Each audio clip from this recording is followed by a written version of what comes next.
If you're new to my channel, thank you for clicking on the video. I really appreciate it. You didn't have to do that, so thank you for giving me your time. We finally have a new Batman movie, so I'm going to talk about it. Throughout the video, just for fun, I'm going to ask 6 different riddles that are my personal favorites from the Riddler. So if you want to hear the answers, make sure you stick around till the end of the video for that. You figure them out before I give the answers? Mr. FLIXTER! Hello, world! I'm Chris Myceny, aka Mr. FLIXTER, and I'm here to talk motion pictures. This is going to be a spoiler review. In case you didn't know, I'm going to give you a little bit of backstory about myself. I love Batman. This goes back to when I was a kid and I went to the comic book store with my brother, and he's the one who introduced me to comic books. I remember how much of a big deal it was when those Tim Burton movies came out and how big they were at the time. So I'm very nostalgic. If you haven't seen my channel before, I usually base my reviews off 6 criteria. That's writing, directing, acting, entertainment value, rewatchability factor, and genre aspects. So they're all pretty self-explanatory, so I'm not going to go through plot points or anything like that. I'm just going to talk about these different aspects in general. Riddle me this. We're 5 little items of everyday sort. You'll find us all in a tennis court. So, in celebration of the new Batman film, I'm going to review all the Batman films with theatrical releases over the next month or so. But I'm not going to do a Batman video every week, and then next week I was going to do Turning Red. And the week after that, I'll do another Batman. Also, I'm not going to totally trash this movie because I don't believe in doing that. I'm going to point out the things I like and the things I don't like. But I'll get into my issues with this movie as we go along. And again, right off the bat, I didn't like this movie. This movie actually makes me mad. And I'm going to tell you why. So, as the movie went along, I noticed the inspiration from different comic books. Some of those being Year One, Year Two, The Dark Knight Returns, The Court of Owls, and The Long Halloween. This film was both written and directed by Matt Reeves. I'm going to give you a warning, don't expect an action-packed comic book movie because it is not that at all. Instead, this is more of a gritty crime drama or a film noir. I did like how it shows how Batman instills fear into his enemies. No other movies have really done that before. When that bat symbol is up in the air,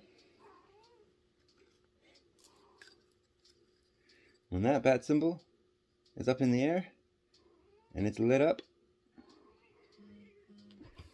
they run. These people are afraid. And I really like how they capture the essence of the fear that Batman is supposed to symbolize. They really don't want to mess with this Batman.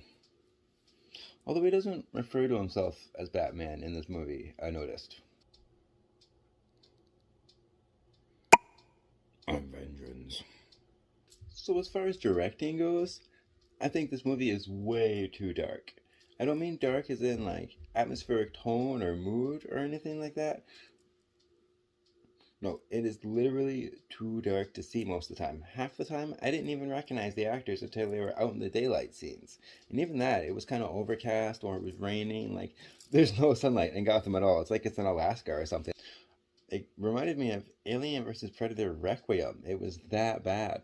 I mean, even most horror movies have that contrast between daylight and darkness to put more emphasis on the darkness when it happens. Batman was all about that duality anyway, so why not include that in your film? Hey diddle diddle, I've got a riddle. What is the beginning of eternity, the end of time and space, the beginning of every end, and the end of every race? As far as the writing goes, I did like how they included the detective aspect. We'd never really seen that in films before, the way he's shown in this one. I loved how he shows him going around the crime scene and trying to figure out the evidence, and he notices things that cops didn't see. But I also noticed how, because it's in one of the journals that he's writing in, it was only his second year, so this is still rookie Batman, so he does make some mistakes. And it's good that he's not just that super Batman that we know and love right away. It's good to see him start off somewhere and then build and grow to that point. I'd rather see a movie showing the pathway to Batman rather than just another origin story. And that's something else too. That was a good writing choice. I liked how they didn't just do another origin story. They learned from Spider-Man Homecoming. And instead of just thinking outside the box, they smashed their heads against it until they dent it, because they had to include the parents somehow in the twist finale, which wasn't really a twist. Like, yeah, the Arkhams and the Waynes have had history before, and most of it has been tumultuous, and most of Gotham is corrupt, but all that stuff has been done to death. Why do they keep on beating the dead horse? I did like the gadgets and the new applications of them for this film. More specifically, I like the contact lenses. I thought that was a cool idea. I thought that flight suit that he had was pretty awesome. The chest piece that doubled up as a batarang, that was pretty cool too. That was actually really clever. I actually really like that a lot. And then of course there's that classic grappling hook, which was a nice little surprise. I'm glad they threw that in there. I like how they had the practical applications of it all too. They made it seem more grounded, but still effective in this world. That's the thing about making Batman comics, and usually comic books in general, too grounded in reality. It takes away from the larger-than-life aspects of it. I mean, these stories were originally drawn for a reason, but it just has to be seen to be believed. I feel like this movie takes itself way too seriously for its own good. Not that every comic book movie has to be fun or action-packed, but this movie's not interesting. The story's boring. It just felt like a huge waste of time. It's way too long. There was 2 different points where I thought the movie was going to end, but it didn't. About 90 minutes in, I thought things were going to wrap up, but it kept going. And then after 2 hours in, when the Riddler finally turns himself in, and that just keeps on going. It's like, you solve the mystery. What else is there left to talk about? Having said that, I did like Batman's overall story arc. I like how it shows the eventual realization that Batman has to become more than just vengeance and become a symbol of hope. And more importantly, a symbol for justice. I'm vengeance. It really adds to the substance of the character. So, the more I think about the Batsuit, the more it starts to unravel. I didn't like how Batman is inexplicably impervious to all damage. I mean, I get how the Batsuit's supposed to be bulletproof, but at point-blank range with a shotgun? And there's one point even when a bomb explodes in his face, and he just walks away from it. He's fine. There's no damage to the exposed part or anything like that. And I always think it's hilarious that bad guys never learn to shoot him in the exposed part of his face. It's just one of those things, you know? It's just like when you're playing video games, characters never look up. That's just a minor thing. I can look past that. I actually don't mind that so much. But the Batsuit itself, I didn't like it. It was really clunky. I get how it's just a work in progress and it's not the official definitive Batsuit yet. It just didn't work for me. And another thing. This brings me to the new Batmobile. I didn't really like it. I just thought that entire chase scene was so awkwardly directed. I mean, the cameras are placed inside the vehicles, so you're in the middle of the action. I just felt like it didn't translate very well, because when you're looking and it shows you the different views and perspectives, it's all obscured by the different car windows. It makes everything really hard to see. And another thing. What if that ramp wasn't there at that exact moment? And what if those gasoline trucks weren't there at that exact moment? There's a lot of really big conveniences in this scene that just didn't sit well with me. Moving on to Gotham City itself. I just thought the whole thing lacked personality. It felt like New York City with a Gotham overlay on top of it. Gotham City was always meant to be a character within itself. It's supposed to stand on its own as this fabulous city with grand architecture that you'd want to visit. This doesn't feel like that. It feels generic. I mean, they even have like a fill-in for Times Square, and they even have Gotham Square Garden. Like, really? It wasn't as bad as Nolan's Gotham, though. That lacked all personality. That made Gotham totally faceless. Riddle me this, riddle me that. The more you take away, the larger it grows, in fact. What is it? So moving on to the actors. The way Robert Pattinson basically displays Bruce Wayne as an emo spoiled brat really rubbed me the wrong way. Zoe Kravitz plays Catwoman, aka Selena Kyle. Fun fact, I actually named Elsa after Catwoman. Because if you look at her head and her face, it kind of looks like she's wearing a mask. Her full name is Elsa Kyle Clara. Say hello, Elsa.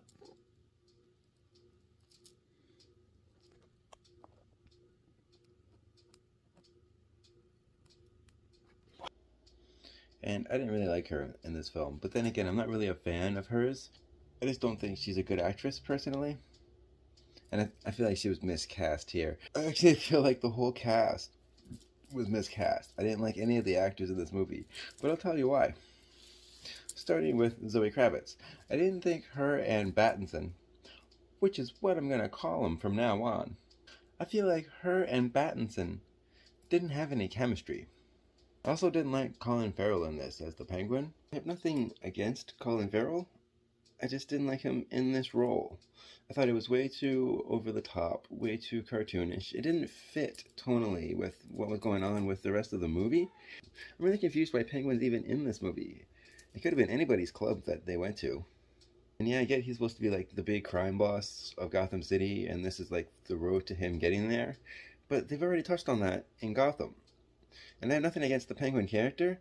It just really bothers me. Everybody is so serious in this movie. But then you have Colin Farrell, and he's saying things like, "Hey, take it easy, sweetheart." Oh, just felt so odd and so out of place. He's such a cartoon character in this movie compared to everybody else. Not a bad character, not a bad actor. Just, I thought it was a bad choice for this movie. There's way more interesting Batman villains out there. This is the second Penguin Catwoman movie. If you want to be original, why don't you, I don't know, be original? You could have just had the Riddler by himself, because he's a strong enough character. He can stand on his own. And then that would have gave more time for us to get to know the Riddler, because you don't really get to know him in this. And his plan doesn't really make sense in the end. And Bruce Wayne, he was always more of a philanthropist. He always wanted to do good for the city that raised him. That was also his way of giving back to the community. In this one, Bruce Wayne states that he outright doesn't even care about what happens to his company or the family name, and him and Alfred really get into it in this one. Alfred played by Andy Serkis, of course. But I feel like he was really underutilized in this role. Alfred gets sidelined later on, so that bomb goes off, but that whole thing felt so forced, because the first few victims of the Riddler got practically Saw-like treatment, but all he did for Bruce Wayne was send him a bomb? That doesn't really make sense to me.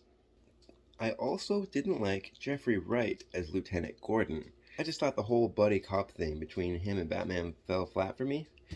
The humor between the two of them didn't really work. It didn't really fit the film. They're trying to do this super serious movie, so all these jokes that they do just felt so out of place. I don't think Jeffrey Wright's a bad actor. I just don't think the two of them meshed very well. They didn't have very good chemistry. It just didn't work for me, like a lot of this movie. I also didn't like John Turturro as Falcone, but that's my problem. Ever since he was Phantom and You Don't Mess with the Zohan, I just can't take him as seriously in anything else after that movie. That's on me. I own that. Now, I'm getting ahead of myself, so I'll back up. The Riddler's my favorite Batman villain. So when I first heard about him being announced, that he was going to be in a new movie, I was pretty excited. Riddle me this. Tear one off and scratch my head. What was once red is black instead. What is it? So this brings me to my biggest issue about this film. Because this movie actually has 4 different Batman villains, if you think about it, major ones. There's Penguin, Catwoman, Falcone, and there's the Riddler. I didn't know about Falcone until I saw the movie, but when I heard about there's 3 villains, that made me worried. Now, aside from Spider-Man, Batman has the best villains in comic books. My problem is, not enough of them have had enough time in the spotlight to be in their own feature films. They just keep recycling the same villains again and again and again. For example, out of the 9 Spider-Man movies, they've had at least 10 different villains show up, and they took the time to develop the backstory for each of them. They keep recycling the same, like, 7 or 8 Batman villains again and again and again. And if you want to do something bold and new, then why not pick a bold new character and stick with one of those storylines? Like the whole serial killer thing. Instead of going with the Riddler, if you wanted to do a serial killer storyline, you could have went with Victor Zsasz, you could have went with the Court of Owls, you could have went with Professor Pig, you could have even went with like Deathstroke or someone like that. They could have even used Hush. It's just so problematic. And another thing. Villain origin stories aren't interchangeable. You can't just flip-flop villain origin stories at will. They're specific to their character. It's part of who they are. So I don't like when movies tamper with that. I didn't like Paul Dano as the Riddler. And not just because he looks like a total Slipknot reject. Because the whole Riddler as a serial killer to this extreme, like, really doesn't sit well with me. I saw the pictures, and then I heard that Paul Dano was cast, which he's okay as an actor. I remember when I first saw him in Little Miss Sunshine. It's just what he does with this role. His performance is kind of all over the place, given the tone of the movie. The Riddler is also supposed to be this charismatic mastermind, one of those eccentric comic book villains. And his whole thing always was he didn't really think anybody was his intellectual equal until Batman finally met his match. And all that is absent in this film. Hey diddle diddle, I've got another riddle. If you look at the numbers on my face, you won't find 13 anyplace. What am I? Now, I mentioned it briefly before, but let's talk about this ending. I thought the whole thing was very anticlimactic. I mean, there's no final showdown between Batman and Riddler. Riddler turns himself in. And why is that scene with the diner in the previews? That's toward the end. I mean, there's no actual interactions between the two of them, except for the one scene at the funeral when he's on the phone. And then they talk to each other after the game is over, when the Riddler's in Arkham Asylum. Even though there's supposed to be this whole cat and mouse game, it just never really comes to fruition because they don't really have any conflict. I mean, they don't even meet each other until the end. I really feel like the Riddler organizing a mass shooting like that really goes against his character, because the Riddler would have prided himself more on taking on Batman solo instead of relying on a bunch of people to do it for him once he got caught, which is part of the plan. Which doesn't really make sense, because he would have been proud of the fact, too, that he couldn't get caught, and that Batman couldn't stop him. And another thing. The riddles aren't even very clever. I was able to guess them as they went on pretty easily. So it makes you wonder, why do these people have such a hard time figuring this stuff out?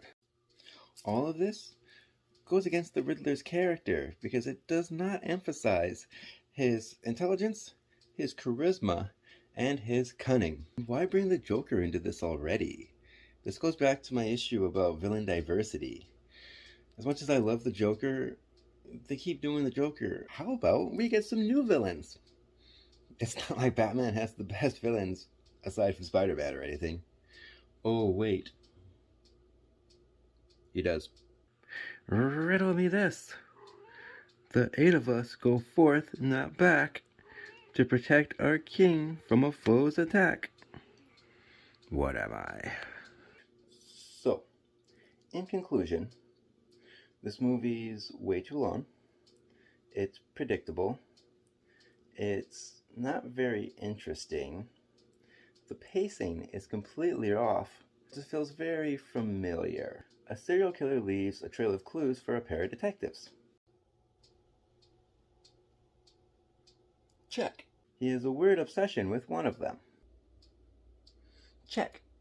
The killer's apartment is full of detailed plans and a series of nonsensical handwritten journals.